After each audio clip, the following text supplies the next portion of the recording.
My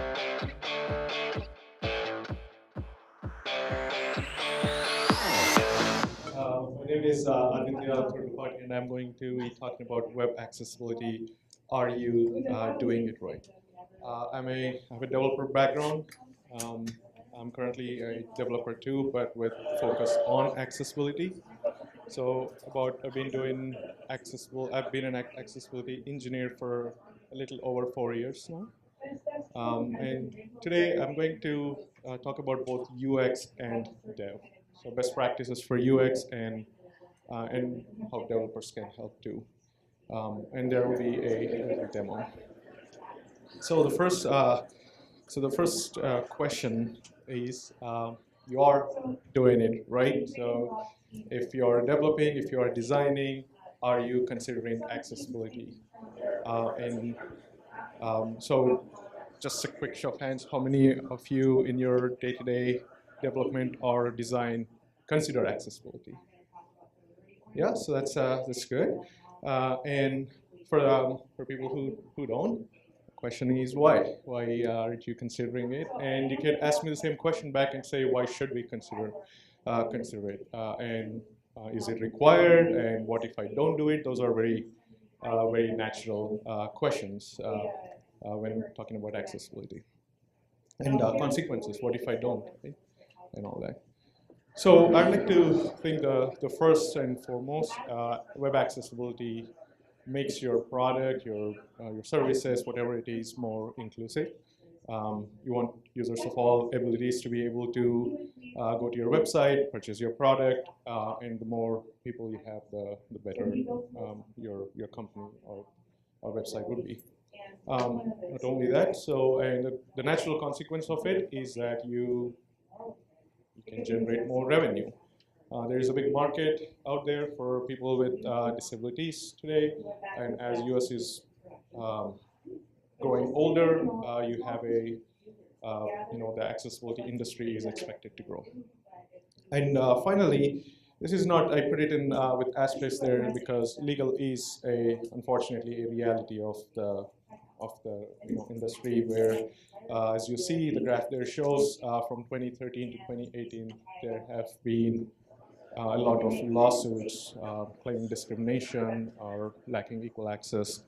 But that should be your reason to do it. That's just a consequence of it. But so let's dive in. And so the first question I get is, okay, how do I start? Where do I start?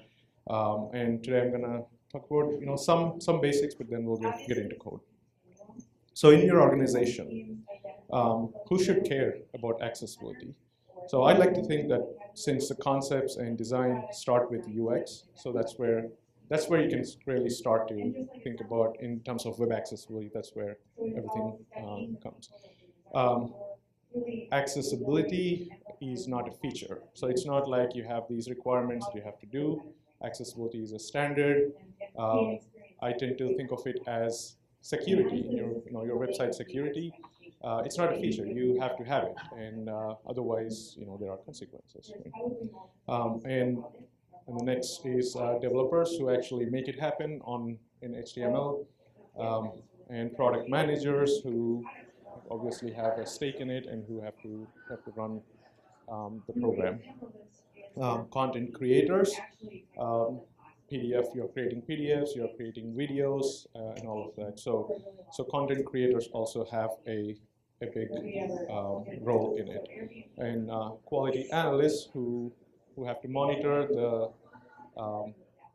state of your product or page, and finally leadership, because accessibility can be, you can practice this as much as you can, but unless you have a good leadership approval, then it's really hard to get it. You can do whatever you can, but to remediate it takes time. There's cost involved, but leaders should be involved in it, and they are the ones who can in the end, provide the financial support or cover that you need. And then, so how do you start again? You start with understanding that people have different abilities. right? So it's you don't design for just one person. There's a spectrum of people. So when you're developing something, consider different possibilities. You know, who can be using this, what types of disabilities or abilities people might have. Just talk to people, pay close attention around, and in a way, we all use assistive technologies. We all are, you know, I'm wearing my glasses, so this is an assistive technology to make me perceive something better. Texting is a good example, but texting started out as a way for people who cannot speak, you know, over phone, so they could type and send it today. So that's how it started, but now texting is probably has become the most common way of communicating over internet or over devices. So understand those abilities. You never know when you consider those things. A good product might, you know, something that you never intended, in a good way, can come out. And then build awareness. So again, talk to people. If you have developers or colleagues who are not aware of it, you know, talk about it, and you know, it's in general build awareness within your community, within your organization, about accessibility.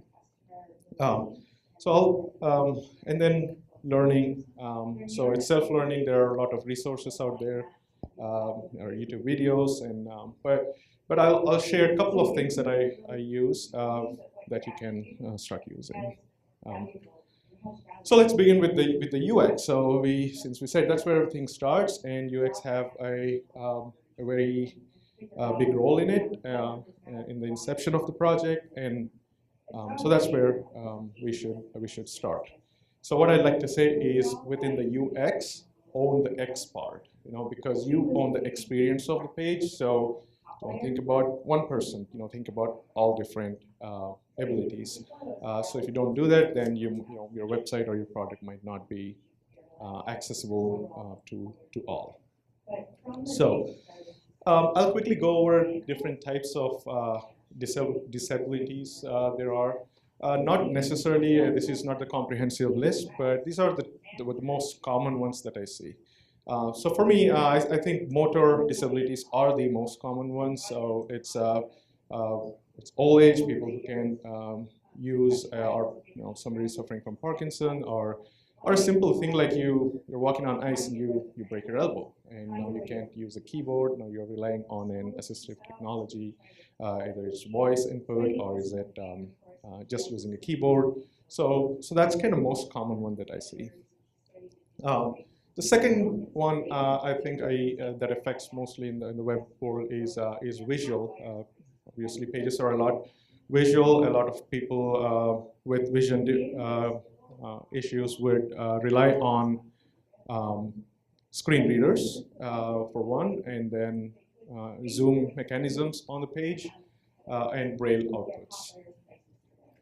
The third one is cognitive. It's really tough to kind of quantify that because it's a big spectrum. You know, like you have autism spectrum. There's ADHD. There is ADD. So it's and everybody is like say, you know, there are challenges cognitively. If you're looking at a page in, I don't know, some different language, you know, say Arabic, for example. I don't know Arabic, so when I look at it, I can't perceive anything. So it's cognitively, I don't know that, right? So there are different within cognitive disabilities. There are multiple. And then finally, hearing disabilities, where people cannot have low hearing or cannot hear at all, or rely on sign languages and captions for subtitles and captions for videos.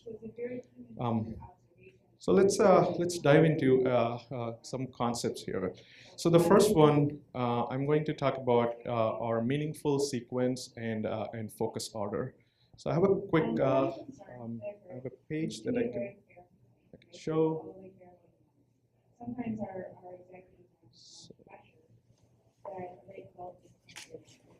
So we have a small page here that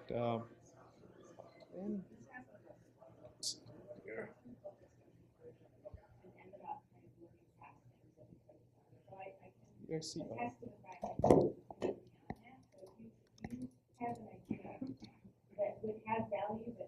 So meaningful sequence and focus order. So what do I mean by meaningful sequence? Is when we look at the page visually, it's a two-dimensional. You perceive it, in vertical and horizontal x-y axis. But when you think about a screen reader user, the screen readers talk in a linear fashion. So they have to go left to right, top to bottom, whatever content is there. The same thing applies to people who don't use a mouse. Mouse is primarily a two-dimensional tool that you could use.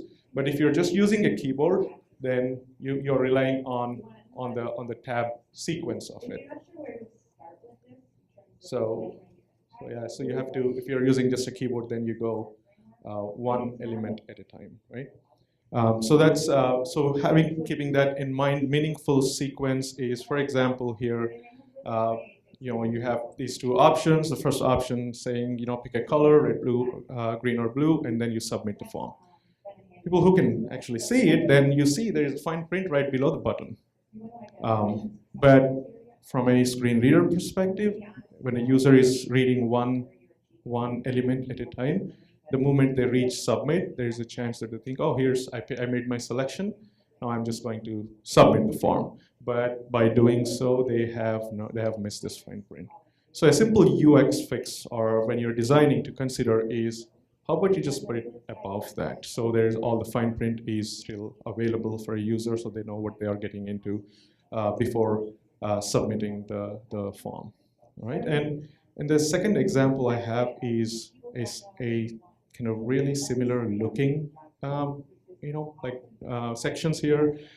I just picked helpline. I don't know why, but I just did that. So if you look at it, we perceive it, and yeah, it's good, better, best. I say 500 to 50. There's an association that I can make, but if I inspect it and look closely, the way it's implemented, you see how good, better, and best are coded in a row, which is not uncommon to do that, because developers tend to row in a layout fashion. You tend to row in code in a row, and then the second row in that is your price point. So from a screen reader, again, what they would perceive is good, better, best, instead of saying good 500, better one is 250, and the best is 100. So that affects the meaningful sequence. Even though it looks the same, it has a different effect on the screen. There are different modes, but primarily, in a text span or anything, it reads line by line when it perceives. And I'll show you. I'll give a quick demo of that later in the in the deck here. So that's what meaningful sequence is about. Again, there we go. The sequence is, so the sequence should be, or in the code should be, those two associated next to each other. So now when a user gets that point, they know good is 500 and the rest. Otherwise, it was the first one was good, better, best all at once. So there's no association. That is only being conveyed visually, but not programmatically. The second one I want to get to is focus order. So focus order is, again, it affects both people with motor disabilities using a keyboard and screen reader users. So for example, again, I'm gonna go to this option here. I'm here, I see a button, I want to submit, and a modal came up. So, and there are some interactive elements in the modal, and our focus is driven to that one because it's modal and it shows there. And so I want to go and interact with it, but look where my focus is. My focus is still on the base, page. So when a user, if they have to get there, so they have to just guess when they would get there, and eventually, at some point, they got there. So that's a hindrance to the user, right? So everybody else get a good experience. Again, same thing. When you interact, whatever you want to do there, and hit close, you expect to be back where you are on your journey. So you don't want to be placed somewhere else because that's where you want to start. You just submitted a form and you want to go to your next one. but you see where the focus is. The focus went up to the browser address bar. So again, the better way to do it is when you managing focus is when you hit the submit, your focus is driven into the modal, so whatever the user wants to do there, they can do it, and you close it and you're back on the submit button where you are, and you can continue your journey. So it's both. I think I like to think UX has a big role in it because they have to determine the experience, so they can say in your design when you give it to a developer, say, hey, this is a button, this is what it does, and here's where your focus should be, and that's a most important part. I think a lot of I see that part being missed in most UX, where managing the focus or where it should be or defining that part. All right, and back to the next concept is progressive reveal and avoid the loops. So the concept here is since it is a linear content is presented in a linear fashion, you want to keep the new content ahead of the user. Meaning, if I'm walking and I don't want something happening or new content come in behind me, I want to see what's ahead of me, right? So any interactions that you do not create those loops so that I have to go back and read it again and get back. So here's another example for this. So here's a plan called SuperPlus, and when a user gets here, they know that this is 5 stars and the best option you can find, and you can go and read the reviews or whatever. But then here we put the options. So when the user, maybe they selected plus, they don't want that. But see where my focus is. My focus is still on the SuperPlus. So if I have to, visually I can see that there is a new link. 4 stars is a very common plan, so I can see it, but from a screen reader perspective, they don't know that exists. And they'll have to, this is just one line of paragraph there, but imagine if there is a whole, like a bunch of elements that came, and how do they know that? Because you don't perceive it. You can announce it to a screen reader, but how would you make them activate the links? So again, the concept of progressive reveal is to avoid that loop. And imagine the second scenario if you gave that. So here's SuperPlus. You're in SuperPlus section. Here are some other options, and if you select something, all the important content about that is after you made your selection. So you don't have to navigate back. You don't have to guess. Everything is placed ahead of you. So that's kind of concept of progressive reveal and avoiding the loops.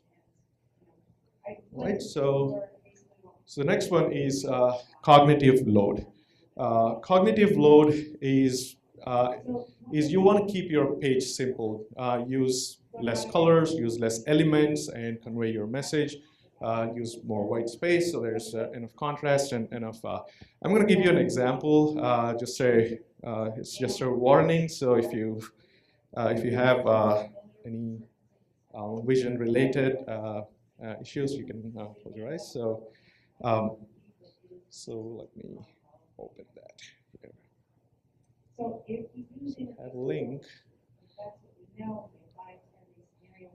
can get. So look at that page where there's a whole bunch of stuff there. There's background, there's animations, there's a cat, I guess, somewhere.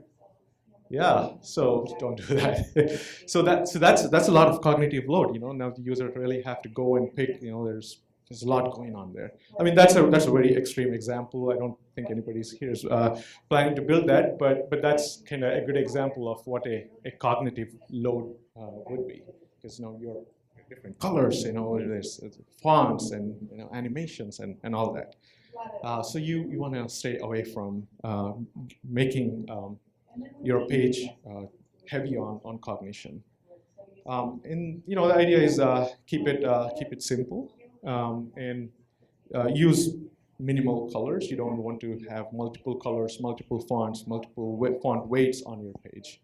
One other thing, it's more applies to content, but also UX is like those flashing mechanisms. And Incredibles 2 that movie, they actually released the movie, and then they had to re-edit some scenes and put warnings in theaters because of the lights and the flashy colors that were used in Incredibles 2 were causing seizures for some people. So it's very important to pick your colors, flashing red and black, or using within, I think it's within like within a second, if you're flashing it and continuing it for 5 seconds or more, that is known to cause seizures for people. And they have actually posted warnings for that last year. So something to think about when using cognition and picking your colors, what to do, right? which ones to pick. And then usage of color. So even though you use less number of colors, you still want to make sure they meet the contrast. This is a good example. I wasn't sure the projector or the lights in the room, they are making it very, they're putting this a white kind of light on that one. So that made the contrast of the black, you can perceive that, at least I can perceive that very, very clearly. It's supposed to be really dark in this.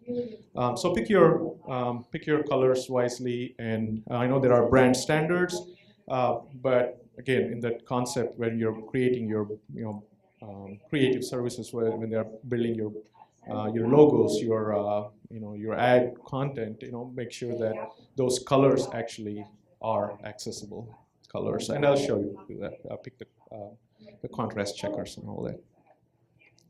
So then, what role does developers have? We have looked at a lot of UX, and about 5 practices for UX, and then let's dive into what developers can do. So back to basics, and I don't mean back to internet dancing baby basics, but HTML. Keep up with your HTML. They're adding new features. They're updating constantly their spec. And in this world of React, Vue, Angular, where code is kind of generated, I think more people are focusing on that part rather than focusing on the HTML validation, the basic HTML validations. And I like to say divs don't rule the world, right? So divs are there, they have a purpose, but they are not meant to do everything and anything. So use semantic HTML if it is if it's your main area, put a main area. If it is a complementary area, put in a side tag. So there are different ways to do it. So HTML is where really it starts. And then accessibility tree. So every browser has its accessibility tree where your HTML DOM actually is kind of translated into accessibility DOM. So if anybody is familiar with the React framework here, so React has a virtual DOM. So that concept has been around long before that in accessibility, is that every browser creates an accessibility DOM. So let me see if I can show that here. So for example, here I have a legend, and here this is Chrome, and you see there's a little accessibility tab, and this is your accessibility tree. So as you can see at the top, if you're focusing on the right side of that panel, there's a web area, and it says accessibility, are you doing it right? So that part is actually picked up by from the title attribute of your page. So that's what is conveyed to a screen reader. And that's, so when a blind person comes to your page, that's what is announced: accessibility, are you doing it right? And it's like the semantic one. You have a main tag, so you see main. You have a region, which is a section tag here, translates to region. Pick a color. Field set is becoming a group.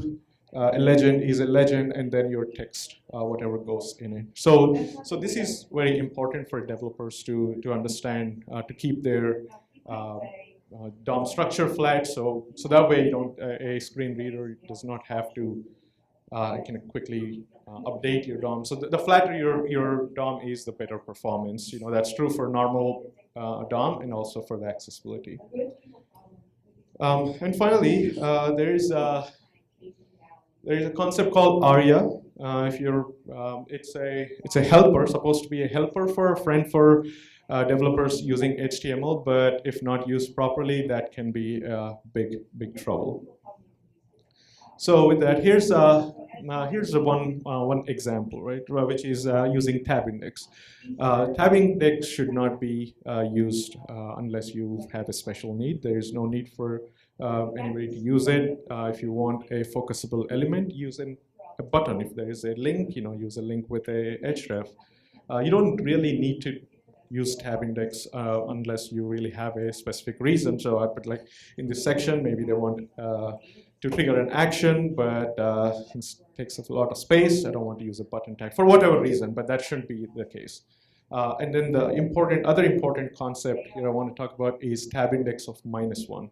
So this is a very important one because when in managing the focus order, what I spoke about, to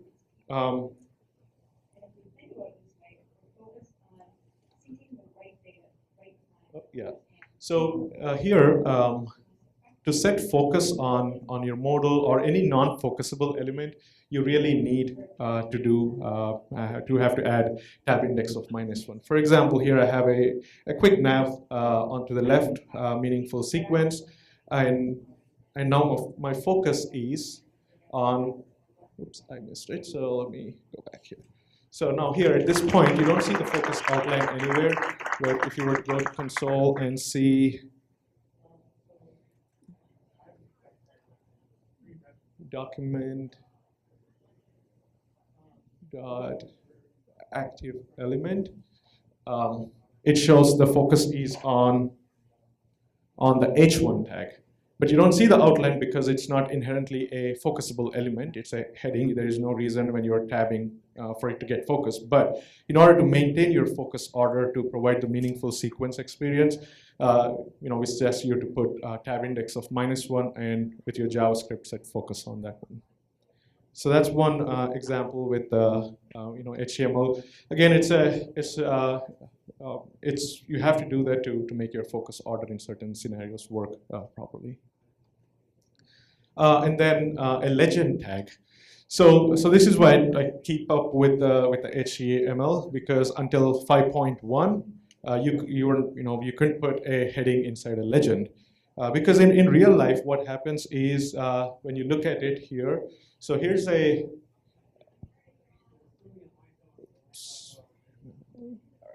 so in this case, so here, these are, again, similar looking sections, but this one is just a legend, but this one is a legend that wrapped a H3. So the benefit of it is because when a user, screen reader users, when they are not going like line by line, when they're not reading it linearly, when they could do skip heading, so they could just navigate the page by headings.